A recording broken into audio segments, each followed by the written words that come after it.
7 جنایت از طرف افسران و 2 جنایت از طرف پرافورچکان صادر شده است. البته دو حالت صادر نمودن لطکوب زیرتابه از طرف افسران با قید گرفته شده.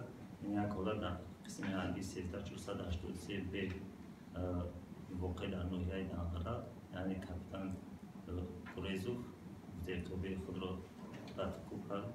نسبت این پرونده جنایتی آغاز کرده شده. بعد این پیگام رسمی تفتیش پیشگی پاسخ فرستاده شد و حالت دیگر در قسم حربی 2133 واقع در ناحیه همدانی چنین حالت بود که از جانب لیتنانت قایمتوف چنین جنایت صادر شد.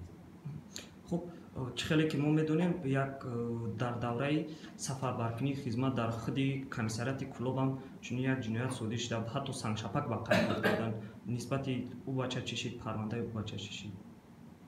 شما اگر در نظر داشته باشید این حالتی اوگوشی که از طرف دعوت شونده امیر منصور و رفیقان او و وقوع پیوسته بود، این در مهمه این حادثه صادر شده بود و از طرف ارگانیزم کلوب نسبت 3 شهروند با ماده 237 قسمی یعنی اوگوشی از جانب گروه اشخاص پرونده جنایتی آغاز کرده شده. بعدی با اتمام رساندن تفتیش پیشگی به سود ارسال کرده شده است که این زمان از جانب سود بررسی نگردید.